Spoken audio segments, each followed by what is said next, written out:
The Plimpton Podcast.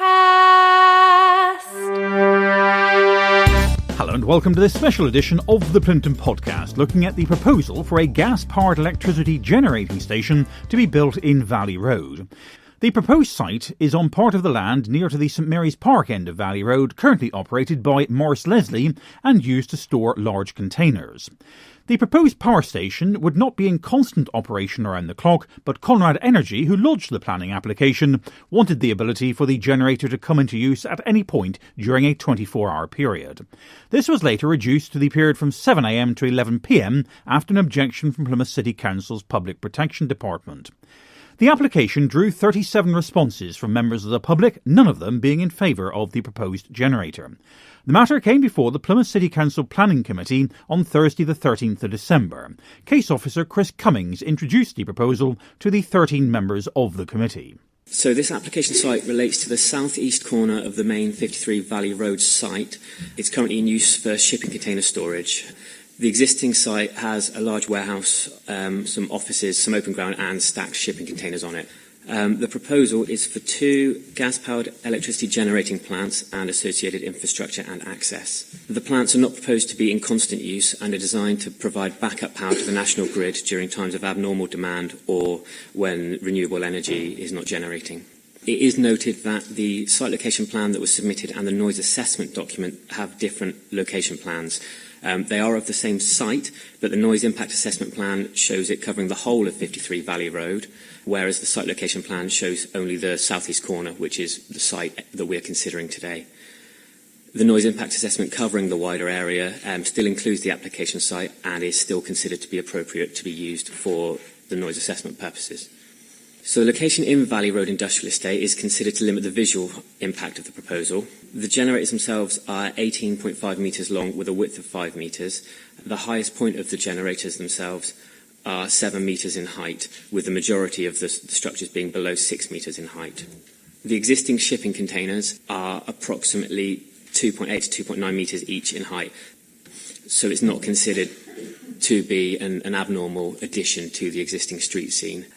The positioning within the industrial estate also provides a visual context, which means that the proposal is not considered to generate significant visual harm to the area. There is proposed to be a new entrance point created using the existing access. The local highway authority were consulted on the proposal and raised no objections to this access, providing the access meets their guidelines, and a condition is recommended to be included to ensure that this occurs. The site itself is positioned approximately 132 metres from the closest residential property to the north on Plymouth Road. That's to the edge of the boundary of the property. It's 143 metres to the closest elevation of the property on Plymouth Road. To the south, it's approximately 110 metres from the closest site boundary on Dudley Road and 137 metres from the closest building elevation of one of the dwellings. The application was accompanied with an air quality assessment that concluded that the proposal would not have any significant effect on the local air quality. The Public Protection Service were consulted on this aspect of the proposal and raised no objections to it. The application was also accompanied with a noise impact assessment, and Public Protection Service have been involved in assessing the noise impacts of this. The original proposal included 24-hour potential operation of the site, not that it would be on 24 hours a day, but it could be used at any point in those 24 hours of the day. However, it's found that nighttime use would create a level of noise that could be picked up by one of the receptors. The applicant came in and offered to limit the nighttime use to emergency use only for a maximum of 10 hours per year, but this was again found to create unacceptable impacts. The proposal was then revised to remove any nighttime use of the site. To the north, the dwellings on Plymouth Road are separated by the railway line and Plymouth Road itself.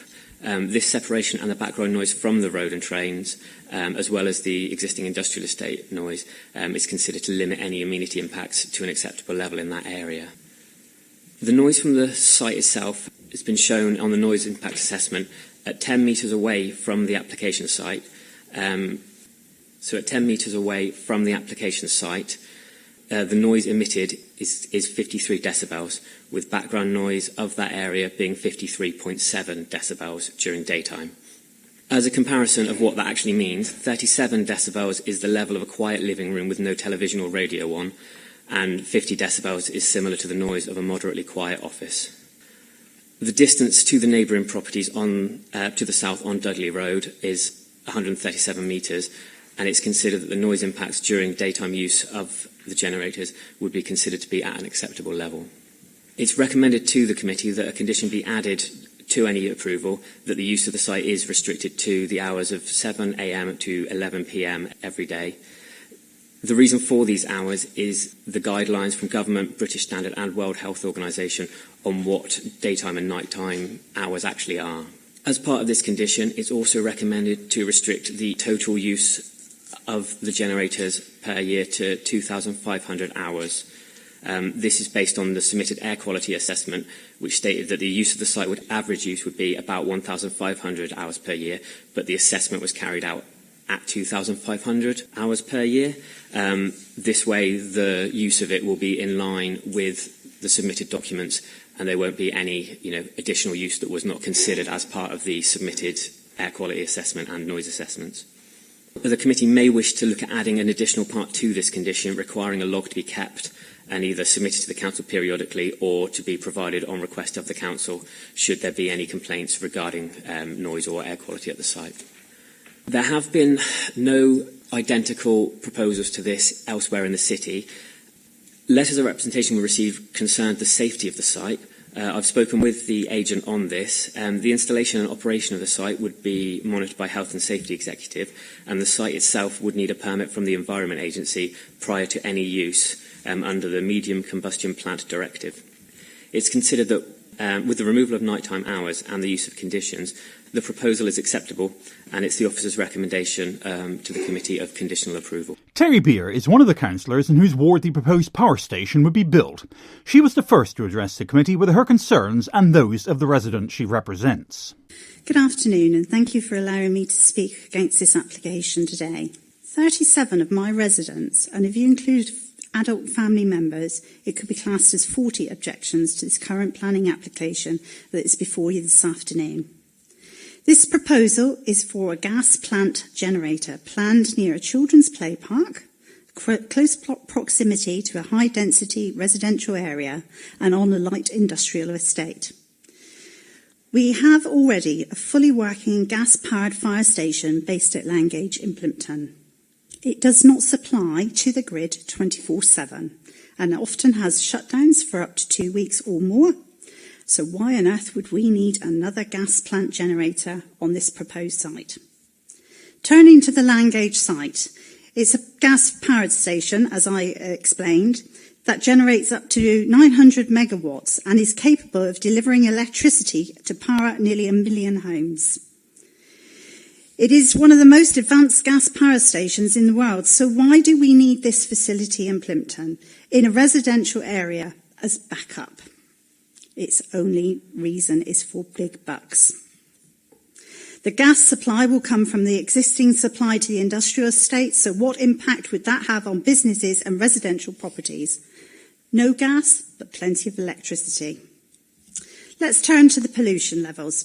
The pollution levels, NOx, in the report commissioned by the applicants clearly shows that the hourly impact can be significant, which is unacceptable close to residential buildings, gardens, schools, nurseries, but is also directly next to a recreational ground which is used by footballers, runners, small children, who are in particular vulnerable to pollution during peak hours, i.e. 4 to 7 p.m.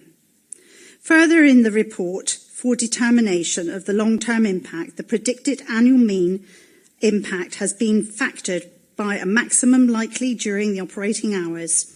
This means that it's completely arbitrary, and in an attempt to meet the allowed limits, operating hours were assumed at 2,500 hours per year.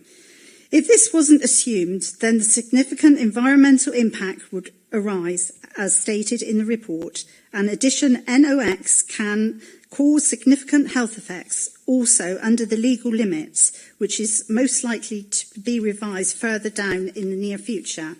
And can I just refer you to the NHS site on pollution and effects on children in particular. This company is less than a year old, and there's no basis of trust or previous experience that would justify placing this next to a church, school, park, residential areas. The business model, according to their website, includes approaching and encouraging landowners with unused land on which they could subsequently install the power plant with a cut for both the landowner and CED Limited.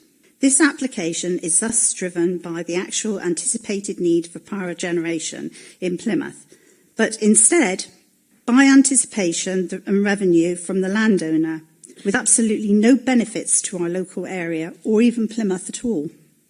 It further exasperates the privatisation of energy to the grid and strongly contradictory to the efforts of Plymouth to establish community-driven, sustainable and clean energy supply, i.e. like we have at Ernest Settle Solar Farm.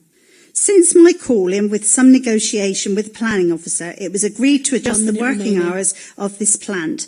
But come on, we in Plympton aren't stupid. This is driven by profit with no consideration for local residents who live nearby. Companies like this start up limited operating hours and end up 24/7, affecting the lives of hundreds of residents, and including children, and affecting their health and well-being. This isn't in the right place. It's not the right facility for that place. And I suggest this afternoon that you, in the strongest terms, reject this application. Dr. Langer is a scientist and lecturer at the University of Plymouth. She lives in the ward where the power station would be built, and she was the next to address the committee with her concerns on the application. I'm a resident. I'm directly affected by the proposed development, and as such I'm representing the neighbours in the local community, of which there were 37 objections received to this planning proposal. The local community was especially appalled by the cynical planning statement. For example, in point 6.44, 6.411, it states there would be benefits for the area, but actually there wouldn't be any employment going to the area. There wouldn't be any local benefits, and instead the revenue would be siphoned off to Oxford and Torbay, where the landowner lives. It wouldn't also help Plymouth City to meet the carbon targeted, which is exactly what the low carbon officer states in his statement as well. And it would further exacerbate air pollution problems, which actually is a problem in Plymouth, and Plymouth needs to decrease. It is thus a typical example of shifting pollution to poorer parts of the country while siphoning off the revenue back to the richer parts. As you might have noticed, Councillor Bear and I might politically not be exactly on the same page, but I hope this goes to show that this proposal ought to be opposed from both sides of the aisle. I'm also an environmental chemist at the university. I lecture and teach there, and as such I've read the reports in very great detail, and I have found many reasonable grounds for objection. It is clear that it is unacceptable during night time in the residential properties affected that the noise level is so high. The properties are only a mere 100 metres away. In the application, there is some loose agreement to restrict operating hours to daytime, but daytime still means 7 to 11 p.m. And actually, it's a very quiet neighbourhood, and the noise levels as the businesses, which are not really industrial businesses, but car dealerships and other businesses like that, close at 7 p.m. or 6 p.m. They drop to nighttime levels very quickly. So even though not included in the report, even after 6, 7 p.m., there will be significant effects, adverse effects, even if it was operated during the hours that the council would like them to restrict them to. Me and many other young people moved to this quiet, nice area to start a family, and it worries me and all others that I would have to put my child to bed with the level of noise that would be like standing next to an electrical transformer. That's what it is described at. Further, the pollution levels that are cited might be just about below legal limits, but I'm an environmental chemist and I can tell you that they still have significantly adverse effects. So it's not taken into account in the report that the highest levels are actually in the park right opposite at the playground. No receptor was placed in this area when this was described, where children are playing. And other sensitive receptors like elderly people walk their dogs and spend a lot of time when people play football. So the amount of nitrous oxides that children that are playing there would be exposed to, and that would be during the proposed operating hours and most likely peak hours, which is when store tariffs apply, that will be between 4 and 6 p.m. Highly likely that this plant will operate. The amount of nitrous oxides that children are exposed to would more than double, so that would be more than 100% increase. And children and elderly people, for example, have been very recently pointed out in a report or a policy advice report by the Royal College of Physicians to the government that local authorities, as well as the government, have the obligation to protect sensitive receptors from exposure to these pollution levels. Nitrous oxides are not great. They can cause asthma, they can cause respiratory diseases, and they're very strongly linked to this. And I have read a number of research papers which suggest that this is even occurring at levels that are below the legal limits so far. I'm expecting that these will have to be dropped. So in summary, me and all the neighbours, we strongly believe, and there's evidence that the level of pollution that is coming to the area and the levels of noise are completely unacceptable. This is not outweighed by any local benefits to the area, and the character of this residential quiet area for young families nestled between Saltram and Plinton will be completely changed to the worse. Thank you. Tristan Mackey attended the planning meeting as agent for the applicant, and he spoke to address the concerns which had been brought up, to give an insight into Conrad Energy, and to outline the reasons behind the application which had been placed before the city's planners. My name is Tristan Mackey, and I'm here today on behalf of the applicant Conrad Energy, who would, as we've been described earlier, like to install a 5 megawatt peaking gas facility for the generation of electricity at 53 Valley Road. Conrad Energy was set up a couple of years ago as an independent power producer, primarily to design and develop gas peaking generation plants across the UK. It is a private company made up of power industry specialists, which means that it has the skills and funding to develop IPP projects where they can be built and operated. So what is a gas peaking facility? They are power generation plants that generally run only when there is a high demand and are automatically switched on when that demand is asked for, typically the end of the afternoon and early evening, and then switched off when the local demand is reduced. Why are they needed? They are needed to complement other generation plants that supply the electricity to consumers, both business and domestic. They generate locally and the power is consumed locally.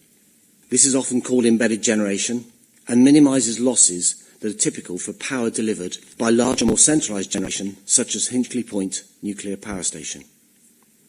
A paraphrased statement from Western Power Distribution states, "Creating a more efficient and flexible system will benefit all customers and empower them to be at the centre of the energy revolution." This is where our gas plants fit in. The national grid and the distribution network operators, such as Western Power, are trying to find ways to make the electricity network smarter, more responsive, more flexible and more resilient to facilitate the intermittency of renewables, to allow for any major network upgrades that they have to make, to plan for an uptake in electric vehicles, and to prepare for more unpredictable weather patterns. So why here? The electrical substation in Valley Road has been highlighted by Western Power Distribution in their flexible network scheme as one which would benefit from flexible generation to help support their network and consumers in this area. So, that was the boring techie system stuff, why the site is suitable for our purposes. But now to the more local aspects. We know that there are concerns regarding the project here, and I'd like to take this opportunity to make some comments for the committee's consideration. The engine's core hours of operation are between 5 p.m. and 7 p.m. 365 days a year, summer and winter. And winter will be the most where the highest demand is. And they will only operate outside of these times when there is a specific need on the network to supply shortfalls in supply and spikes in demand. So we're not looking for 24-hour operation. We're therefore happy to accept the proposed planning condition to restrict operation to daytime hours to ensure local residents are not disturbed at night, as there were some concerns here, obviously. Also, the engines will be delivered, installed within acoustic clad containers with noise-attenuated exhausts, which are designed to dampen the sound from the engines to ensure that the noise they generate can't travel too far and disturb people in their houses or offices. We've also worked hard to ensure that any emissions are well within limits set, even with conservative worst-case modelling to minimise any likely adverse effects upon people locally, and also for the children playing in the park.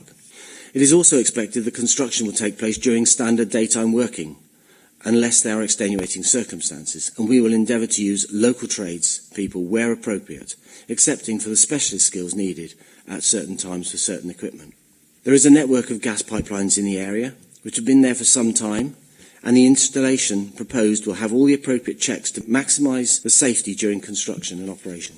We acknowledge that there will be intermittent increases in traffic and heavy machinery during construction, but after that period there will only be a low-level amount of traffic for checking and maintenance of the site and security. To reassure local residents, we have been in contact with Wales and West Utilities, and there is unlikely to be any change to the gas supply should our plant get permission to be built. The proposed site, as shown, does not contain any trees, so we're not going to fell any trees to enable this project to be built.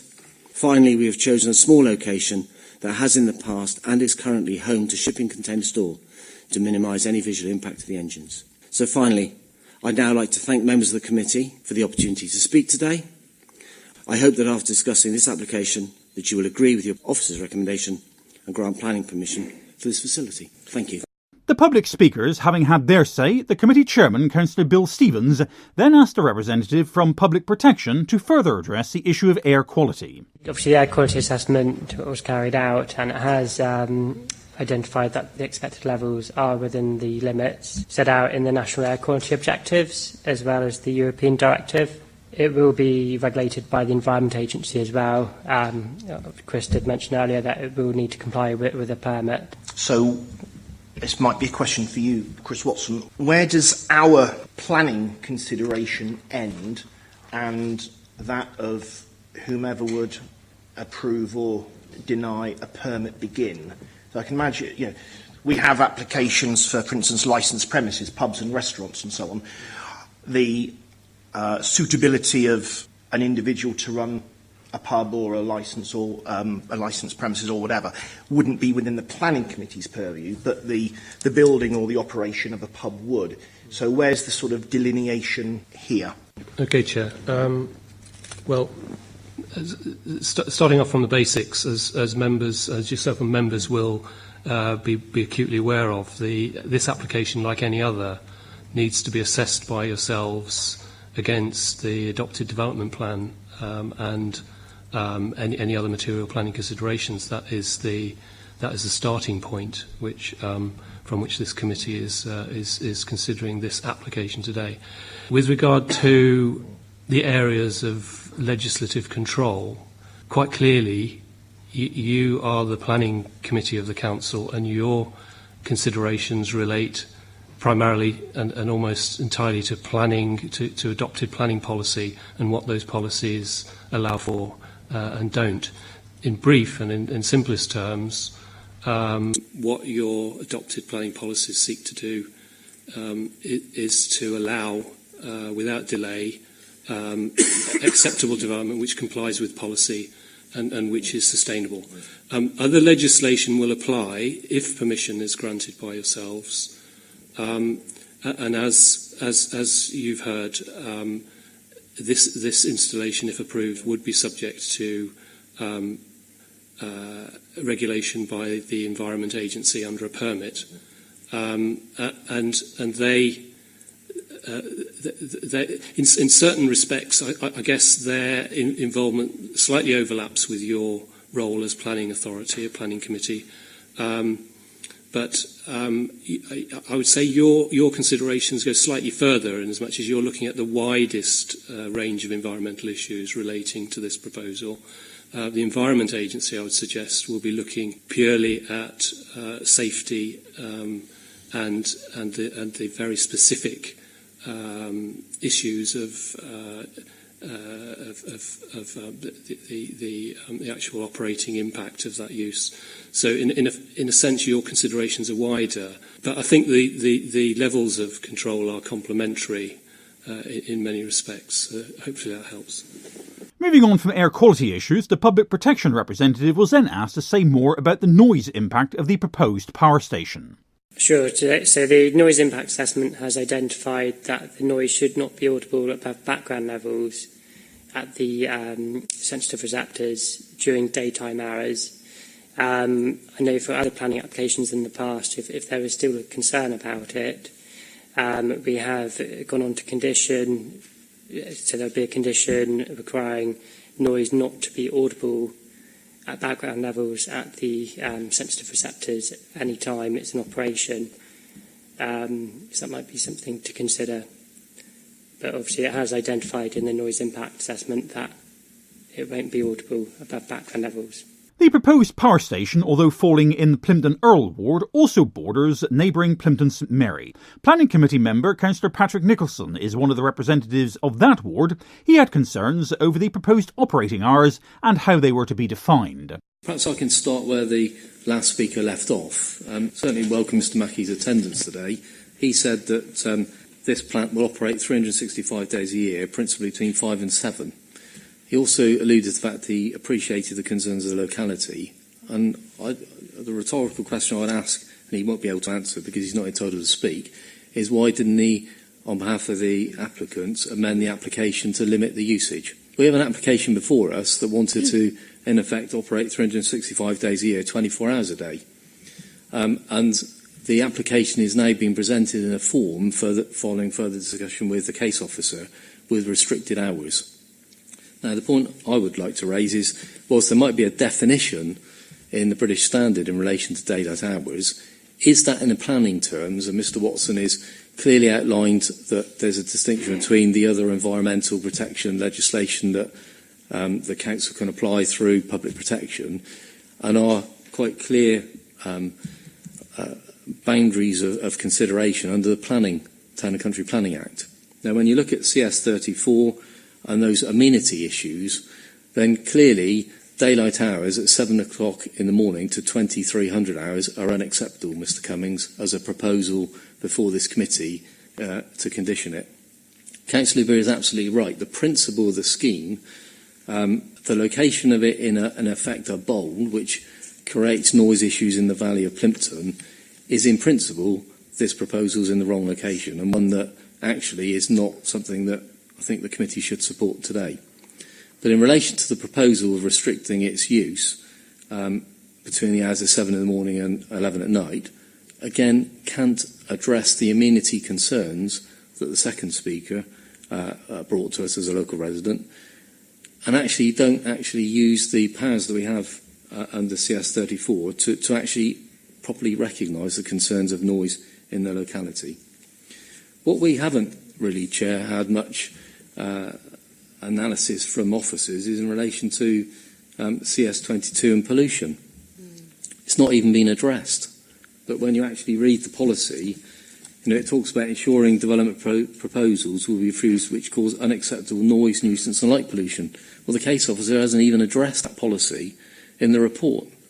He addresses CS20 in relation to sustainable resource use, which is a fair issue to bring.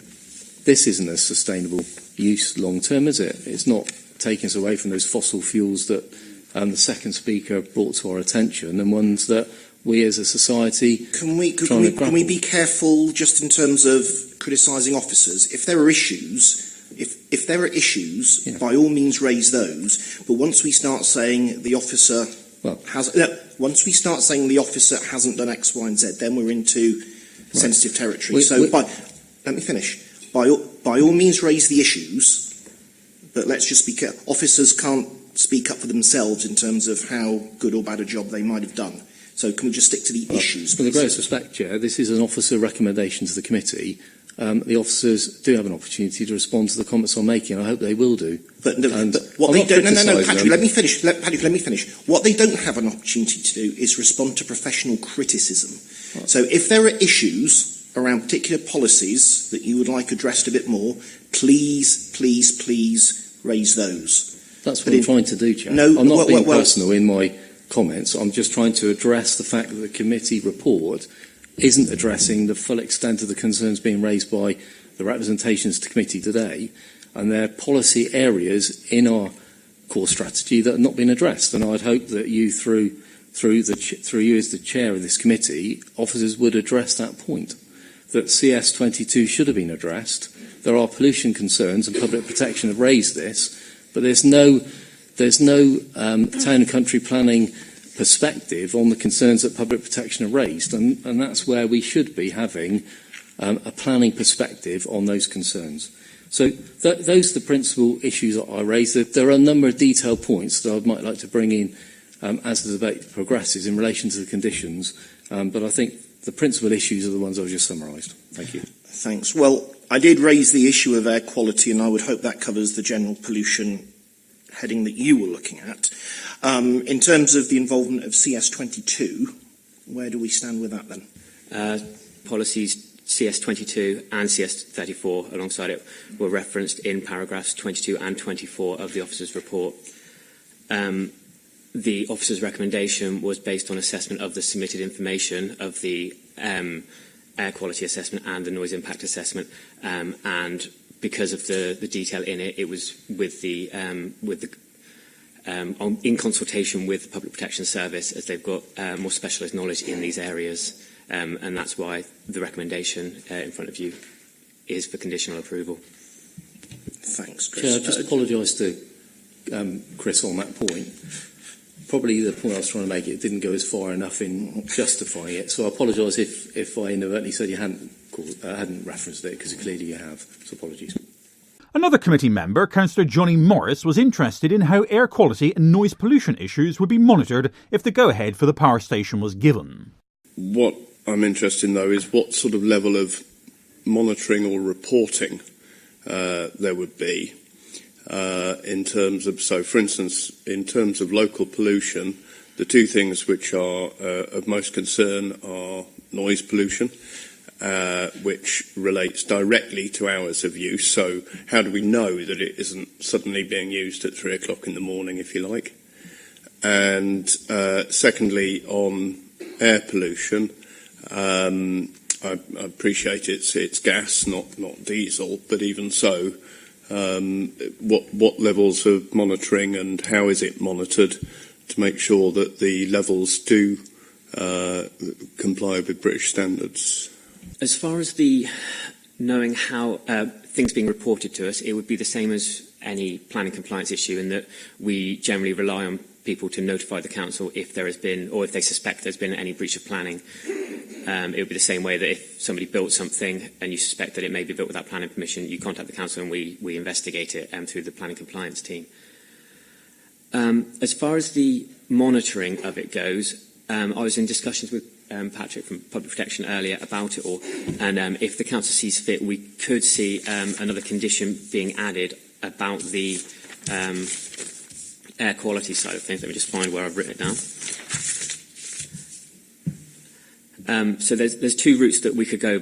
There's an addition to the noise assessment side of things, which may not be exactly what you're asking for with it, but it's a suggestion that we could look at a condition that the noise level doesn't increase to louder than the background noise at the closest residential property, when measured. Not the closest, to any residential property, when measured from outside the properties.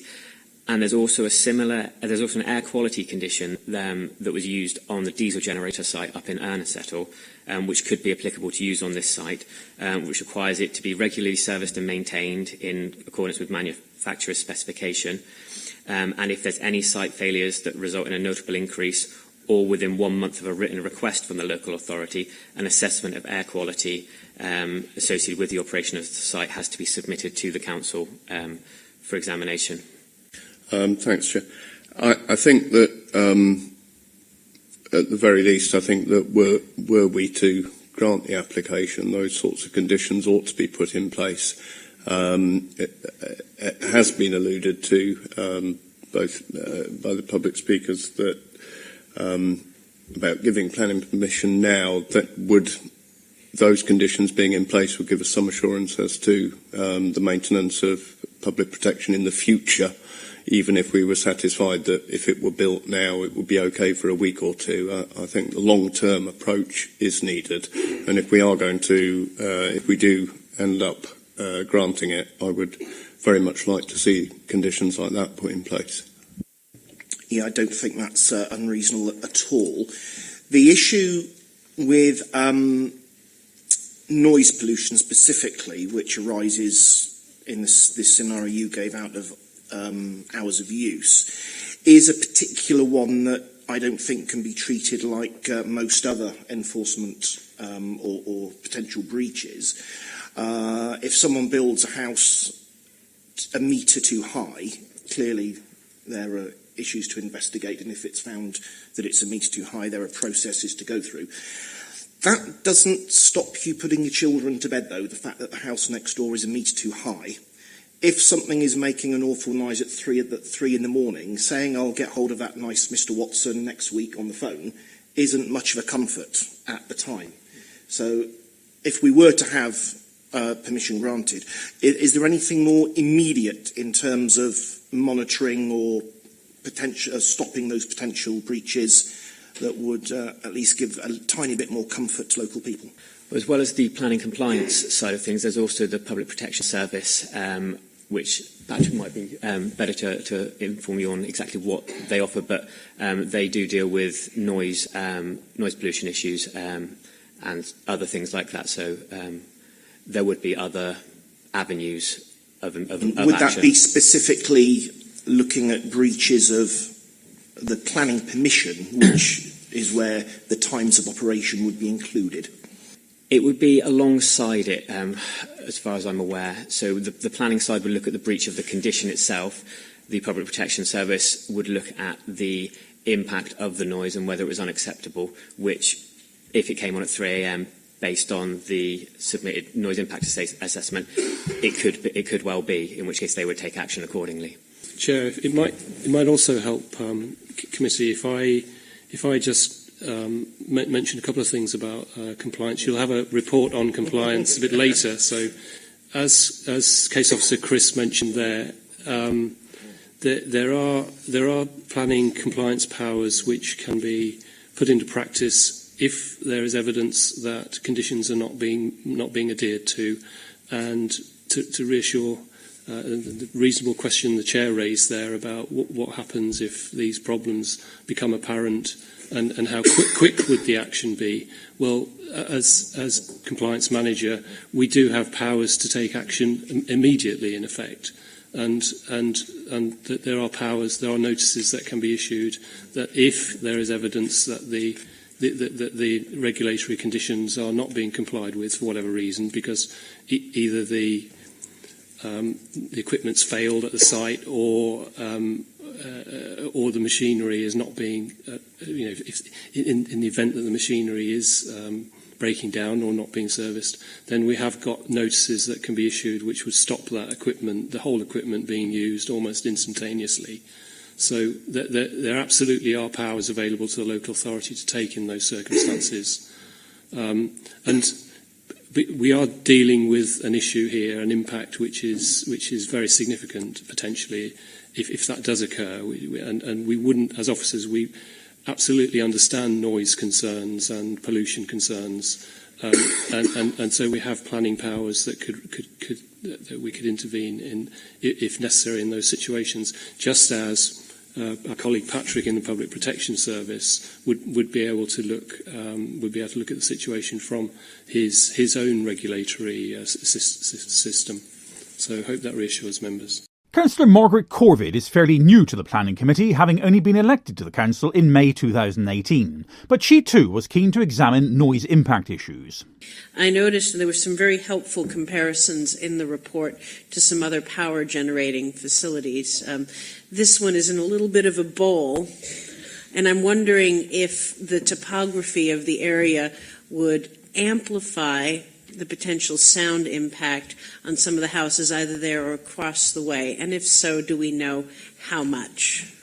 Obviously it can be, the topography could add to it, but the assessment in the noise report, I think it was quite close to the site it was carried out.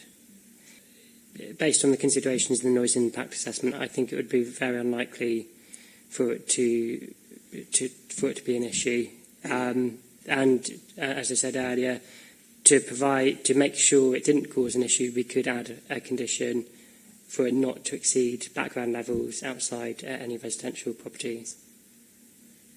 Thank you very much, and I think it would be useful because it is a bit of a bowl. I don't know if anyone's ever been to Newton Ferrers and Nas Mayo, but you can hear sound carrying very far, and sometimes you couldn't hear it close up, but because of the effect, you can hear it further away. So if it were to be approved, if such a condition were to be applied, the sort of research and testing would want to be in areas that might be sort of counterintuitive to test from just because of that effect. It's worth reminding people the council chamber works in exactly the same way, for those who like a whisper. From the gallery you can hear people. The second question arises from the very useful presentation by Tristan, who was talking about the increased potential utility for this kind of backup power generation as electric cars become more popular, as this sort of ways we use electricity change. I wonder, when we've done the comparative studies with other power generation plants, they say 5 hours a year or 10 hours a year, whatever, in an emergency, how much emergency tends to happen, and as we move forward in time, is the direction of travel for emergency increasing, decreasing, or staying the same? I know the officers might not have an answer, but it's an important question. Unfortunately, that's something that we wouldn't have the answer to with that. I know with the Ernest plant, they've got I'm trying to remember what it's. They had a condition on it, and it's been relaxed recently to allow emergency use for a couple of hours a year. It's not a significant number of hours per year outside of their normal operating hours or the other night times. Does that? I'm just having a look through condition 3, which relates specifically to that point, and it's a fair point about emergencies. Given what you just said about the Ernie Settle, was it? Ernie Settle plant, does that mean that if we were to approve what's laid out, and we'll come to discussion about conditions in a sec, if we were to approve what's laid out in condition 3, we're looking at operation allowed 7 a.m. to 11 p.m, not exceeding a total of 2,000 to 2,500 hours per year. Do I read that to mean that if there was an emergency either outside those hours of the day or in excess of the 2,500, that wouldn't be allowed under this permission as you've brought it forward today?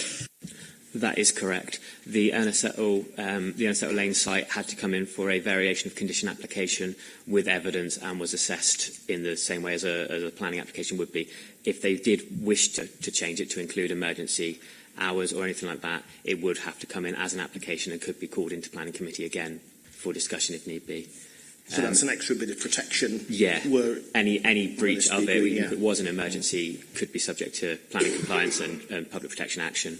For Councillor Andrea Johnson, her concern revolved around air quality. I notice from page 19, sections 23-24, that the air quality assessment was suggested to have no significant effect on the local air quality.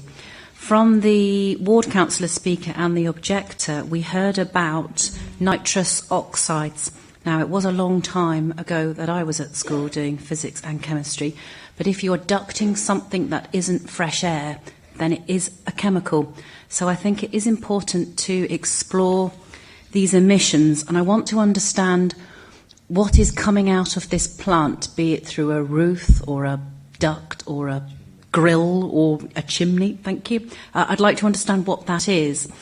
And I also want to try and understand that if, from the report here, there's no significant effect on local air quality, is that the same if this plant was running for an hour or if this plant was running for a 7-hour chunk? Is there still no impact?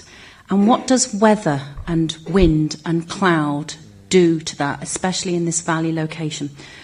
So there's a lot of questions lumped into that. I want to know what's coming out of this installation. Is it likely to hover around for a period of time? Where is it likely to hover? And what might weather do to disperse those chemicals? Thank you. I'll answer the first part of it and then pass over to Patrick for the second. As far as the number of hours it would be in operation and the impact from that, so if it was on for it, that's the air quality assessment, as far as I'm aware, the air quality assessment that was submitted based it on a maximum of 2,500 hours per year of use, saying that it would, on average, be in use for 1,500. And that is the reason for the condition restricting the number of hours of use that's proposed. It's considered in officers' eyes that allowing greater use than the 2,500 hours that was stated in the air quality assessment is something that we haven't assessed what the impact would be if it was on for longer than that. So that's one measure that we're putting in place to try and ensure that the air quality levels are acceptable. As far as the details of it, I'll pass over to Public Protection Service for their views on it.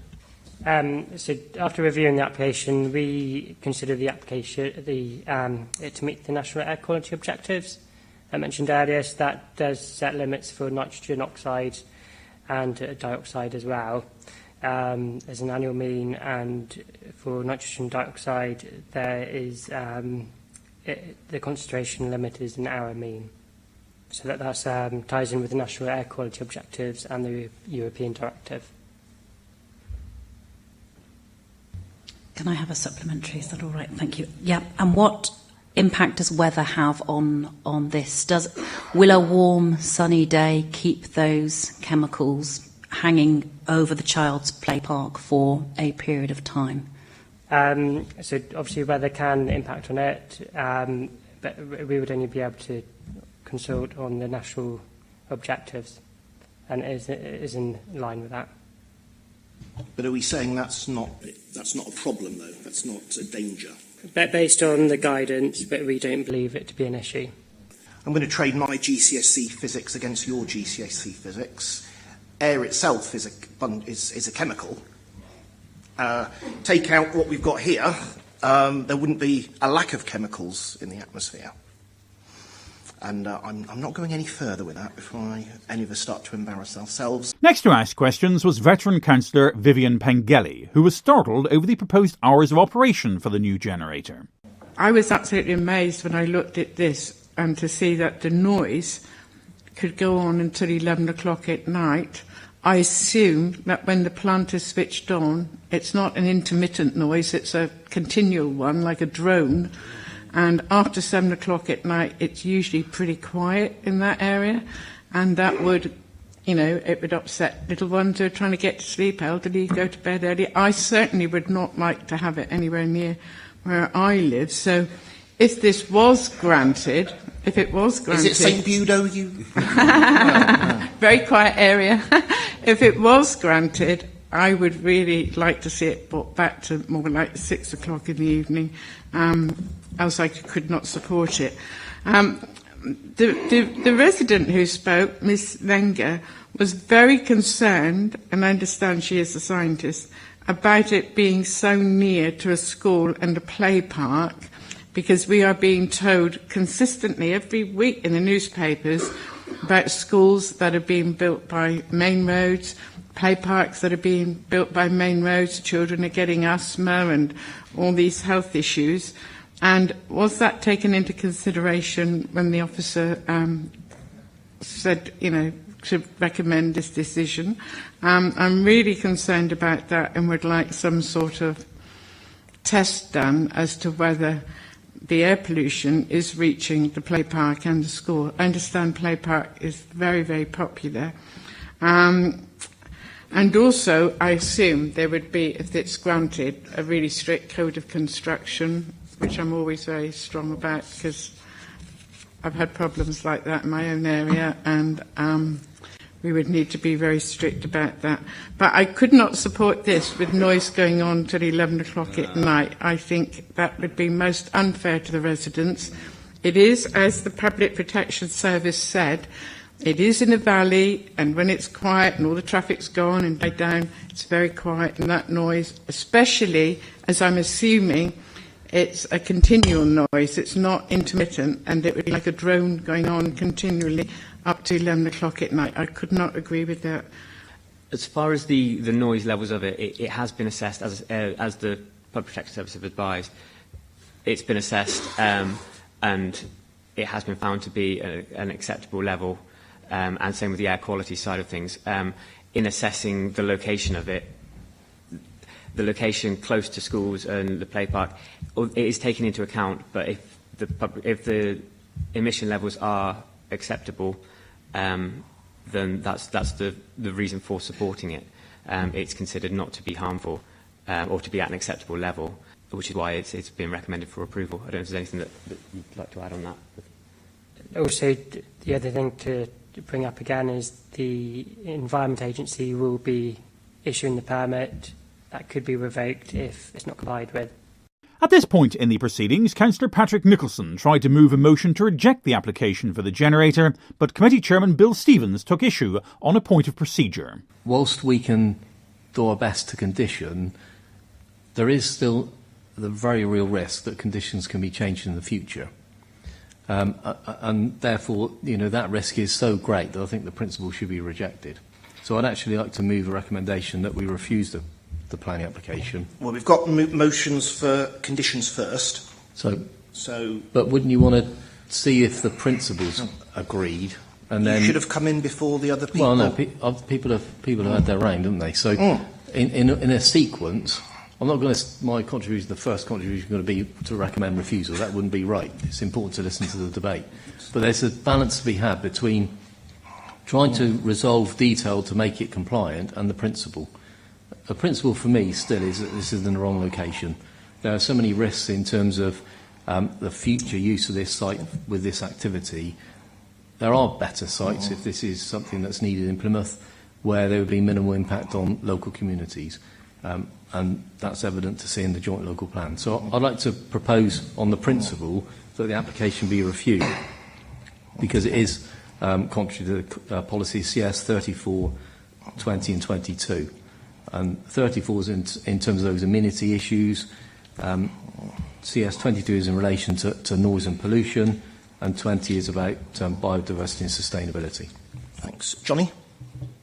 Thanks, Chair. But I appreciate what Patrick is trying to do, and I also appreciate the fact that what I'm about to say is partly to do with the approach to the meaningful vote that never was. It's sort of a point of order, and it may be a sort of a legal thing.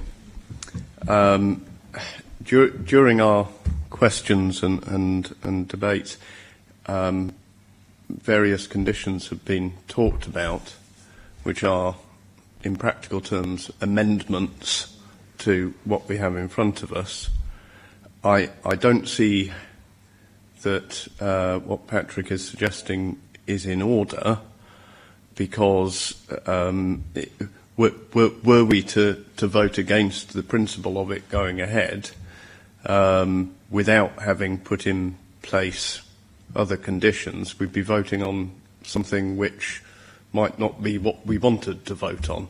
And so essentially you'd be taking the substantive motion before the amendments, about which there was an argument over the last month. I would prefer to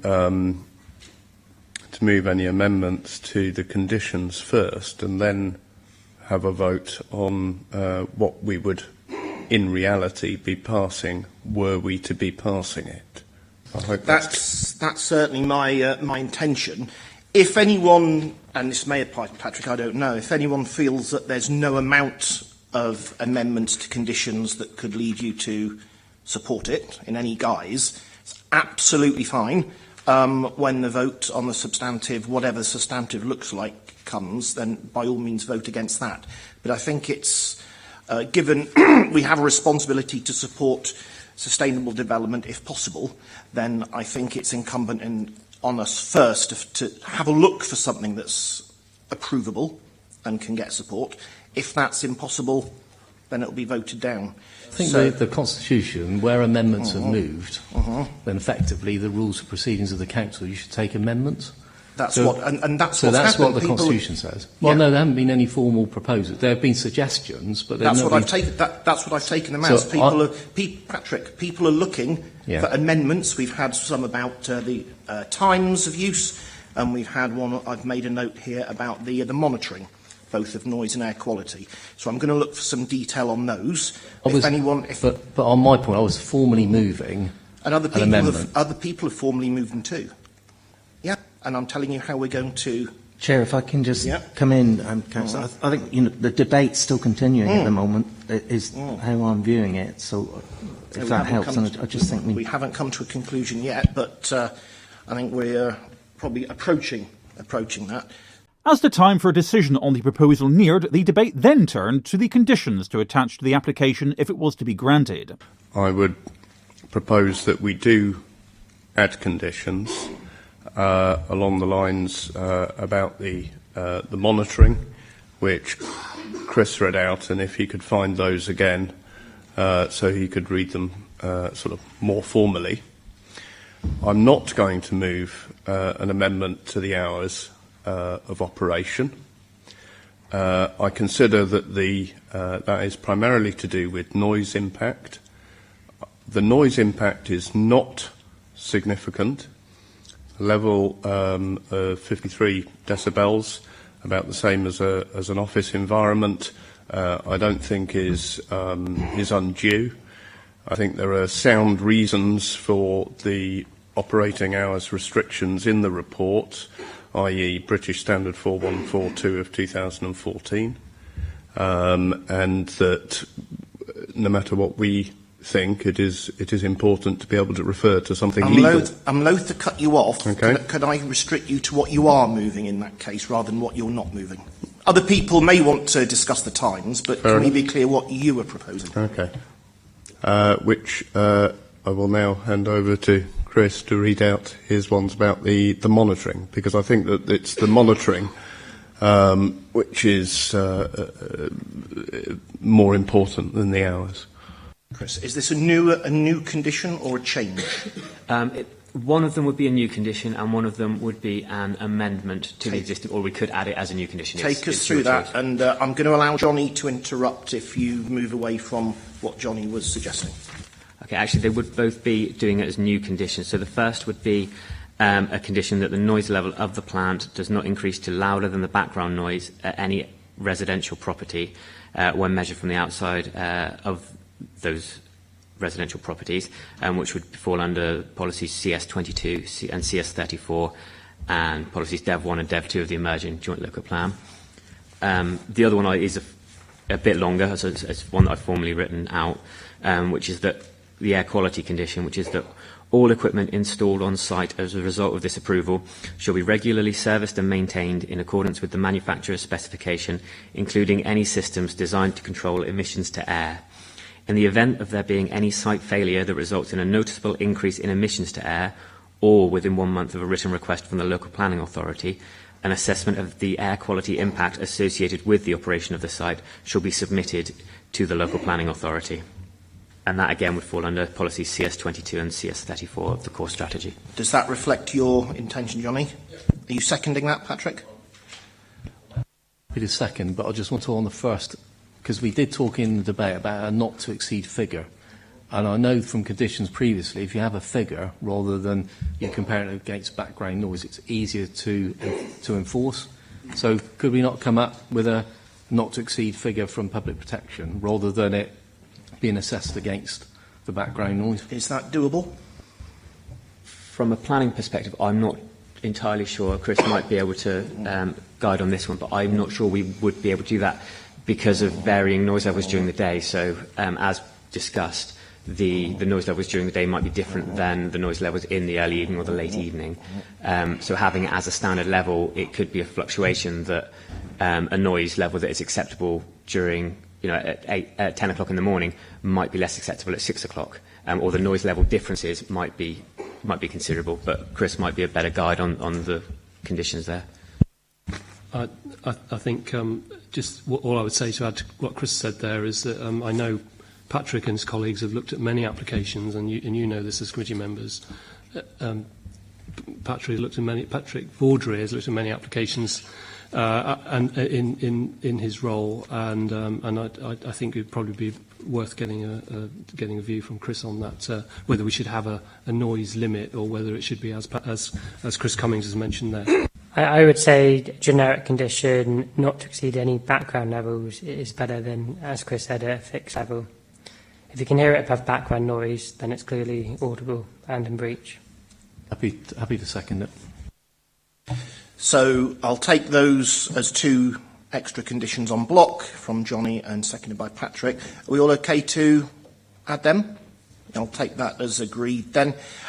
Any points on the hours before we press on, Patrick? Well, we heard from the applicant. We did talk about this. That principally the activity is 5 to 7 in the evening. Why shouldn't we? And I'll propose that we limit it between 8 in the morning and 7 at night. Now that gives a wide range, but excludes those periods. Despite there might be a British standard saying they're daylight hours, in reality, in the winter, I don't know how you can say that 7 o'clock in the evening is daylight hours. You know, you've got young children in this community, a nearby school. That, you know, there are people that stay in bed and are asleep beyond 7 o'clock in the morning, and there are people that go to bed well before 11 o'clock. So is that right? Well, are you sure about that? I'm sure. Life will get better if it doesn't. So generally, I think if the operation can continue in a restricted window, and that's what we're being told, then I think we ought to at least give safeguards to the local community. So I'm happy to move that. So just for the record, you're suggesting between 8 in the morning and 7 in the evening. Councillor Nicholson's proposed restricted times, though, did not achieve a majority consensus, not least with Councillor Johnny Morris. I'm not in favour of such condition or such a restriction for a couple of reasons. The first is that I think that the monitoring levels on the noise pollution provide the necessary reassurance given that the level is at background noise.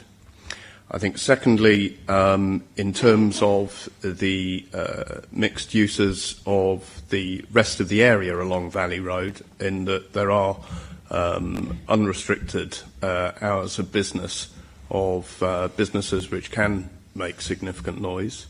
And I think thirdly, if we were looking at it in terms of, you know, if this was a housing application, one of the things we do look at is about viability. My understanding of the use of this as a sort of top-up power generation is precisely at those moments when the national grid has a surge and you can't just turn the wind or the sun on and off. And certainly you can't turn the sun on and off during the hours of darkness. And the classic is sort of, you know, an England World Cup match and at the end of extra time and we've just lost on penalties, everybody runs to the kitchen.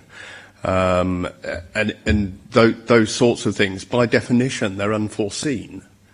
That is the whole point of a top-up emergency. I think England going out of the World Cup is something that we can well, it is that very, in very that well. Touche, Chair. And so I think it would be an unreasonable condition, given the nature of the business, is to provide very quick top-up to the local electricity supply, as opposed to something which could be scheduled that on, you know, April 23rd, 2019, we will operate between 5 and 7. That's not how a plant like this works. It seems an unreasonable condition, given the nature of the business. I think, in fairness to people in the locality, I do think that if we talk about daytime or daylight hours, whatever the phrase was, 11 at night, even at the height of the summer, does seem a little bit out of what most of us would consider daytime hours.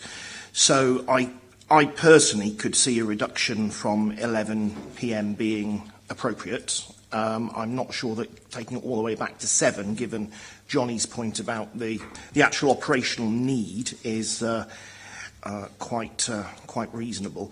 So I don't. Can I just interject a second? I just think it's important on that point to, following what Councillor Morris has said there, that 7 o'clock, we could have a serious argument about what is reasonable and unreasonable. I think in connection with that with the sites, the use of the site. So I think we've just got to have that in mind. Chair, the officer's recommendation, Mr. Dawson, is a fair one, and we could actually delegate that to the service director in consultation with Chair Vice and opposition lead to allow some discussion with the applicant. That would probably be a better way of resolving that in discussion with the applicant.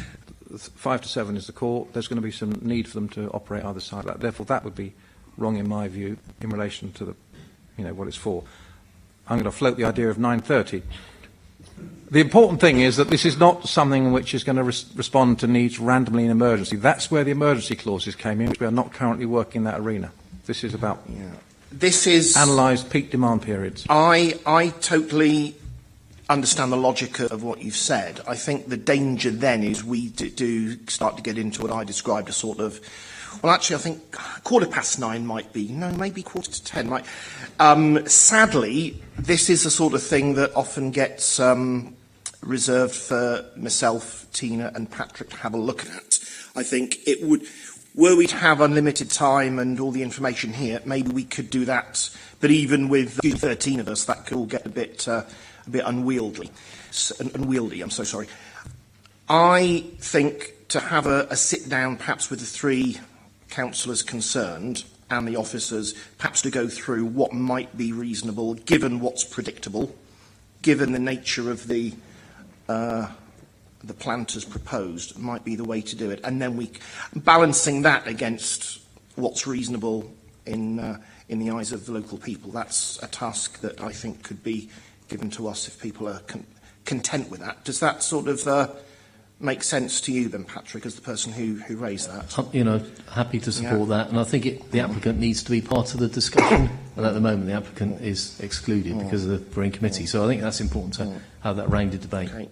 So conditions agreed and times of operating delegated to committee chairman, vice and opposition lead, the application was then finally put to a vote. I think we've had a good go at this one. It's the sort of application that merits a good and thorough debate and very, very understandably arouses strong opinion. And I would have been amazed if we didn't have the sort of eloquent speeches that we've had here today. It's the sort of one, sadly, that you can't please everyone with, and that's part of the poison chalice we accept when coming onto planning committees. But, as I've said before, an important part of our job is to look at how we can mitigate the worst excesses of some developments so that they can still take place, but hopefully provide comfort and some degree of reassurance to local people. And to me, when I first saw this, the hours of operation did leap off the page as potentially very, very problematic. And I'm really glad that we've got the monitoring sorted out on the air conditioning. I think it would be extremely remiss of us not to do that. So these ones are always a little bit tricky, but I'm grateful for everyone's participation and positive contribution that we've hopefully got something that can be supported. And if it does go ahead, I'm sure we would all wish the applicant well and make sure that we do stick to the conditions that we've got. And I would expect the Plympton Earl councillors to be as assiduous in that as they normally are. So I'm happy to support the recommendation with the extra conditions, and we will add the new wording that we have to get the new ones approved by, or the agreement of the applicant, and if not, then Mr Barnard will be directed to refuse permission. So, with that said, I'm going to be supporting this with those extra conditions on, and if we could get the machine all cranked up, which I think is the technical phrase of the day. Okay, thank you very much indeed. That one's passed with the extra conditions. So, thank you very much indeed. So the planning application was granted subject to conditions and agreement being reached on times of operation, the vote going 7 in favour, 5 against and 1 abstention. Conservative Nick Kelly abstained while his party colleagues on the committee cast their votes against, and the 7 Labour representatives voted in favour of the application. And that concludes this special edition of the Plympton Podcast. Programme theme music was provided by audionautics.com.